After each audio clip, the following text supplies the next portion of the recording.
Tenemos acá presente a Liz Rojas, quien nos contará por las que tuvo que pasar, todas las tragedias que vivió ella en ese momento para lograr impulsar este proyecto de ley o esta ley que se consagró, ¿no? Gracias, Manuela, más TV Digital, por la oportunidad. Sí, bueno, han pasado 15 años, imagínense, de la muerte, del sensible fallecimiento de mi hijito Brunito, que era un niño autista que falleció en el año 2010 en un accidente ferroviario, porque la policía en esa oportunidad no le aceptó la denuncia inmediata. Luego, después, yo cuento en el libro Va a anochecer que mi hijo me dijo de que haga algo por las personas que desaparecen. Recolecté firmas a nivel nacional y un excongresista, González Posada, fue el que me escuchó. Con mis firmas que yo había recolectado, se creó la ley 285 que establece búsqueda inmediata en el año 2011, 9 meses después del fallecimiento de mi hijo, y esa es la que está vigente hasta el 2018, donde esta norma es derogada, ¿no? Liz, ¿en qué circunstancias sucede lo de tu niño? Yo estaba en la Plaza Mayor de Lima tomándole fotos con el fondo del Palacio de Gobierno, la Plaza de Armas, y mi hijo, como era autista, escucha una bulla, una banda, porque era víspera de Fiestas Patrias, empieza a correr y se extravía entre la gente. Entonces, cuando voy a la comisaría, inmediatamente, eran 11:30 de la mañana, me dicen que tengo que esperar 24 horas. Entonces tuvimos con amistades que buscar a Bruno 16 horas por todo Lima hasta que mi hijo apareció muerto en la carretera central. Del centro de Lima apareció en la carretera central. Sí. O sea, alguien tuvo que llevárselo al muchacho, definitivamente. No necesariamente, porque las personas con autismo, mi hijo era atleta, entonces iba a clase de atletismo veces por semana y él se fue corriendo. Considerando que habían pasado más de 10 horas de desaparecido, los bomberos y otras personas con las que yo consulté me dijeron que una persona caminando puede hacerlo en 3 minutos una cuadra, ¿no? Imagínate, corriendo, sí podía haber llegado corriendo 100 cuadras, dado que apareció fallecido 9:30 de la noche. Entonces, en esas horas podía haber llegado, inclusive si alguien lo hubiera llevado, no le había pasado nada, porque él lo único que tiene es una lesión en el hombro por el tren y un golpe en la cabeza. Entonces no lo habían vulnerado antes del accidente. Bueno, tu hijo aparece fallecido y posteriormente de un tiempo tú te vuelves la impulsora, gestora de un proyecto que se transforma en ley al final en el 2011 para que se consagre qué específicamente en esta ley que se promulga en el 2011.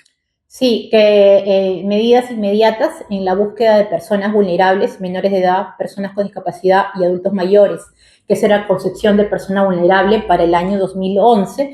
Y bueno, me escuchó un congresista, González Posada, y fue por eso que yo recolecté mis firmas y le entregué y sirvieron para dar sustento en el Pleno. Y fue aprobada, se publicó en el Perú el 13 de mayo de 2011 y entró en vigencia el 14 de mayo de 2011. Para coincidencia, ese día era el cumpleaños de mi hijo, pero mi hijo ya no estaba, ¿no? Tuviste la suerte de que en ese momento los congresistas de aquel entonces fueron muy ejecutivos en tomarte la palabra y hacer todo lo imposible, ¿no? Para que esto fuera rápidamente efectivizada la ley, ¿no? Básicamente fue el despacho el que elaboró la norma, el despacho de este congresista, porque hubo debate en el Pleno. Obviamente siempre hubieron unos 3 o 4 congresistas que no estuvieron de acuerdo. Se oponían, pero como tenían las firmas de la sociedad civil, de personas, o sea, un montón de firmas, las firmas dieron sustento y fuerza, ¿no?, al proyecto. Dime, antes de la norma de 29685, de la ley 29685, ¿no había nada referido al tema de la toma de denuncia o de la inmediatez con la que la policía debería asumir la búsqueda de una persona desaparecida, en este caso un menor?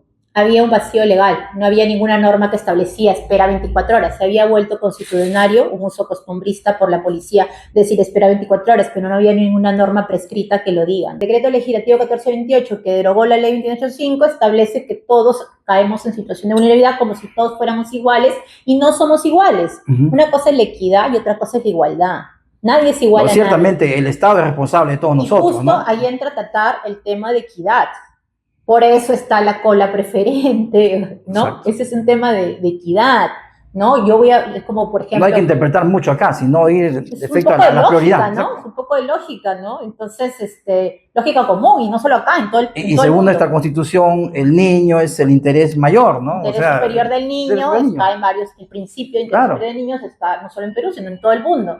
Entonces, realmente, yo digo, si con la inseguridad que vivimos, todo lo que pasa con los adultos, ¿ustedes se imaginan cuáles serán actualmente esas estadísticas de los niños vulnerados en el Perú con estas situaciones? No, y en estos tiempos de violencia, como dije al inicio, ¿no? Es difícil de saber cómo... Esas estadísticas están volando, ¿no? Lamentablemente, de cuántas muertes. Y si lo vemos desde el punto de vista frío, poco humano, el punto de vista económico, Es un daño para la familia, porque cuando muere un familiar, no solamente es que la mamá va a estar en tratamiento psicológico y psiquiátrico y su padre, sino deja de trabajar todo el entorno familiar y eso repercute en la sociedad, porque la gente que esté en duelo no va a trabajar, los familiares no van a trabajar. Entonces, si lo vemos de punto frío, económico, debe pensar realmente el país o los congresistas y todos los que ven el tema de gestión pública, que al fin de cuentas es un perjuicio también económico para el país si lo vemos desde un punto de vista global, ¿no? Tú has tenido que padecer, me contabas, una odisea de años de lucha para obtener, digamos, has hecho juicio a la empresa de ferrocarriles, creo yo, ¿no? Sí, bueno, he tenido que hace años ya demandar a las empresas que no asumieron los gastos de sepelio y entierro a mi hijo.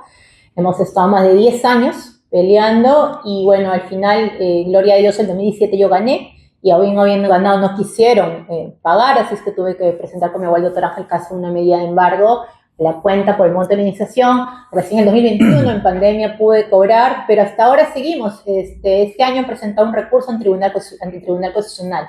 Y han pasado 15 años de la muerte de mi hijo y no tengo paz al respecto con ese tema. Bueno, es entendible que a raíz de la pérdida de tu niño, pues el dolor no va a pasar nunca, ¿no? Es un dolor ya que se hace, lo llevas dentro y vas a llevarlo por siempre, seguramente, ¿no? Pero dentro de toda esta situación de sufrimiento, me contabas que esto te ha permitido, como una especie de catarsis, ubicar una nueva faceta en tu vida, que es la de escribir libros, ¿no? Historias. Cuéntanos algo de eso, por favor. Sí, gracias Manuel.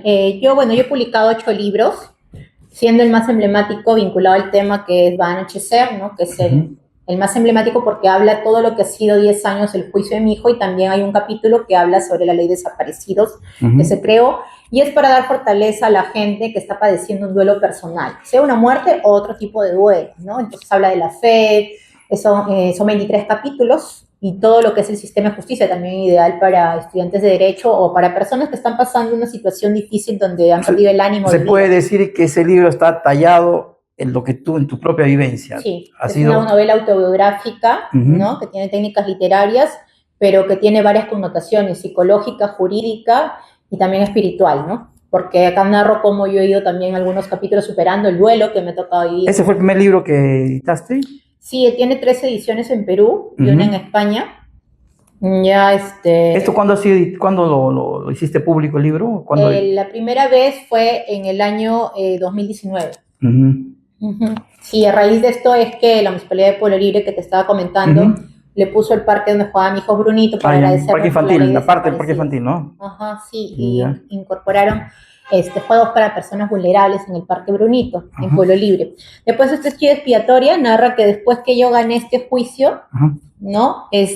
Cómo me han amenazado o una demanda de calumnia y difamación agravada, me han hackeado mi Facebook, un juez que archivó la muerte de mi hijo en el ámbito penal, y cómo yo he tenido que enfrentar a él y su mafia 6 años hasta que gané porque se demostró que el juez él mismo era una mala persona, ¿no? En la OCMA. Acá obviamente me dices que no das nombres puntuales, pero sí... Hay ilustraciones. La historia concreta sí está ahí. Inclusive hay una audiencia transcrita acá, donde podemos ver cómo funcionan las mafias de los cuellos blancos, pero de Ate, ¿no? De Lima Este. Ya, interesante. Sí. Últimamente, tu último producto, tu última obra, ¿cuál ha sido? ¿O cuál es? Sí, es Beethoven. Y yo tengo 2 mascotas. Bueno, Beethoven es un perro rescatado. Ahora que estamos hablando de la problemática también de los perritos que han venido a algunos parques y todo eso.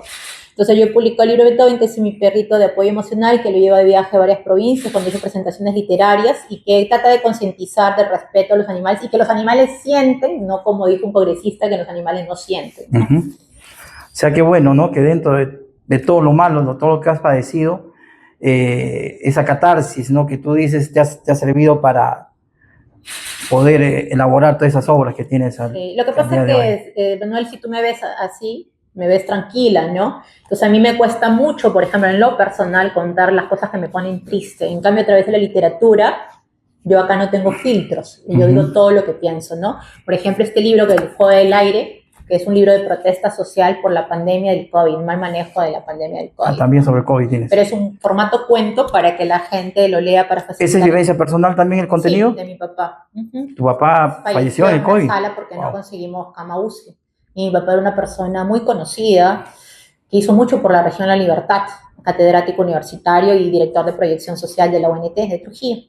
¿no? Entonces, imagínate que una persona tan conocida, que ha hecho tanto por la ciudad, ha sido regidor de cultura de la municipalidad, no consigue una cama UCI, que ha ayudado a tanta gente, lo digo fuera que, si modestia aparte, una persona que ha ayudado tanto a la región La Libertad, no solo a Trujillo.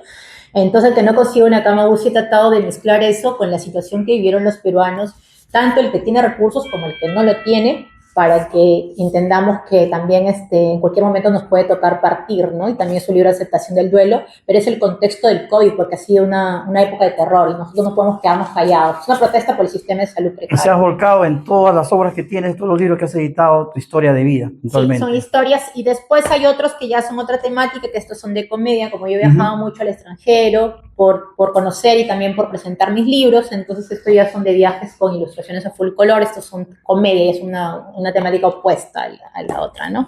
Interesante. Sí, y de bolsillo hay varios. Ahora, volviendo al tema que empezamos a hablar sobre tu pequeño que perdiste en el año 2010, ¿cuál sería la invocación, no a estas autoridades que ahorita no están en el gobierno, estos congresistas, porque la norma tendría que, la modificación o digamos la nueva cara que tendrían que darle a esta normativa, ¿no? Sobre la defensa o la búsqueda de las personas desaparecidas, en este caso los menores de edad? ¿Qué invocarías tú a la nueva clase política que esperamos que ingrese el próximo año a dar las pautas en el nuevo Congreso, en el nuevo gobierno que venga, ¿no? ¿Qué invocarías tú respecto al tema puntual de los desaparecidos?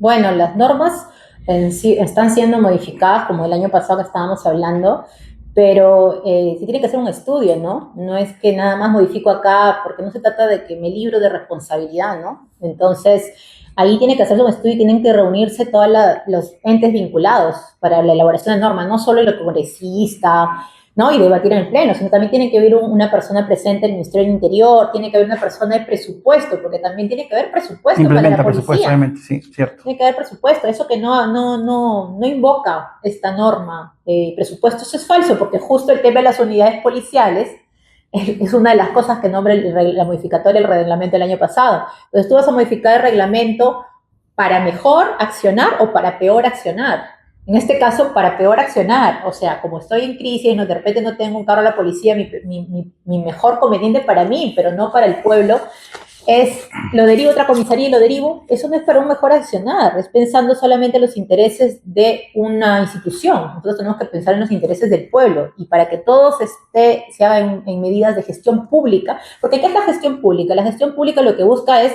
que la mayoría esté bien, no que todos estén bien, cuidado. Es como, por ejemplo, la medida de que no fumes, ¿no? Entonces, no todos van a estar de acuerdo, pero la mayoría sí lo va a estar. Entonces, no siempre todos van a estar contentos con una norma, pero nosotros tenemos que priorizar lo que es más saludable para todos, ¿no? Y los casos muy particulares tampoco los podemos dejar de lado, pero justo ahí entra el tema de equidad. ¿Por qué se le está dando prioridad a una persona con discapacidad? Porque la Ley General de Discapacidad la avala. Por ejemplo, la ley del autismo, que ya tiene años de vigencia, ¿no? Años de vigencia, que luego crearon, hicieron un plan de trastorno del espectro autista. Yo me pregunto si eso se está cumpliendo, porque hace poco escuché que una congresista decía, por ejemplo, que ahora iban a ver como si estuviera establecido, ¿no? Dos alumnos con discapacidad por aula, ¿no? Pero si la ley de inclusión tiene más de 15 años y ya lo decía. Entonces yo invoco a los congresistas que no copien normas pasadas y digan, es mi ley, solo por...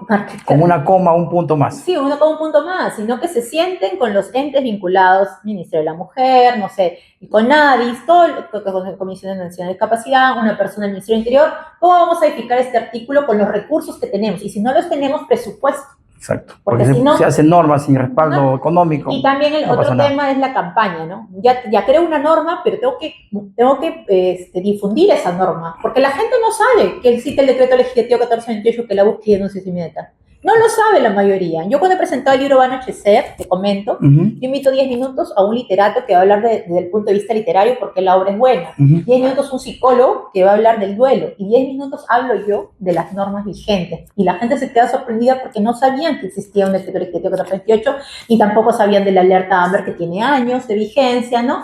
Entre otras cosas. ¿Y qué está pasando a veces? Que un policía, no se dice que la alerta hambre no incluía personas con discapacidad. Si la alerta de hambre es una alerta internacional, ¿no? Que prioriza la búsqueda de personas desaparecidas y niños sobre todo, de ¿no? niños sobre todo, ¿no? Entonces, si no creen acá, cámbienle de nombre y creen su nombre con su propia alerta, ¿ya? Pero que incluya todo, porque dicen, ahora sí, mi gestión incorporó en la alerta personas con discapacidad. Ese es un pretexto para decir, la policía, no lo hicimos porque en la alerta hambre no incluye personas con discapacidad. O sea, dejen de buscar pretextos para incumplir las normas y lo que ya está avanzado. O sea, no hay una unificación de criterios al elaborar una norma de este tipo. Exacto, es un desorden total. Creo que los congresistas uno hace otro, mañana creo otro decreto supremo, adiciono esto, Sí. de ahí el otro crea otro esto, y al final es la misma norma que la anterior. Repetitiva. O sea, solamente cuando nosotros queremos modificar una norma, hay distintas medidas. Hay la derogación y la abrogación.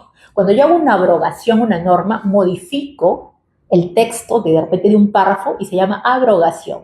Y cuando hay una derogación, como lo que han hecho con la ley Brito, la bajo claro. y no va a haber norma meses hasta que aparezca la otra. Y dejamos al pueblo sin norma. Sin norma, exacto. Eso es lo que han hecho con el decreto. Bien, futuros candidatos o candidatos ya en marcha hacia el nuevo Congreso 2026.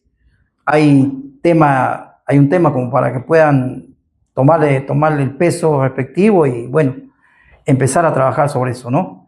Yo quiero agradecer nuevamente a Luis Rojas por esta presencia acá, contarnos tu experiencia de vida y un poquito cómo has disipado tu pena en cierta forma, pues, ¿no? Agradecido nuevamente por tu presencia y hasta una próxima vez que seguramente hablaremos más sobre tus obras. Ya, ¿Okay? muchas gracias. Gracias a ti.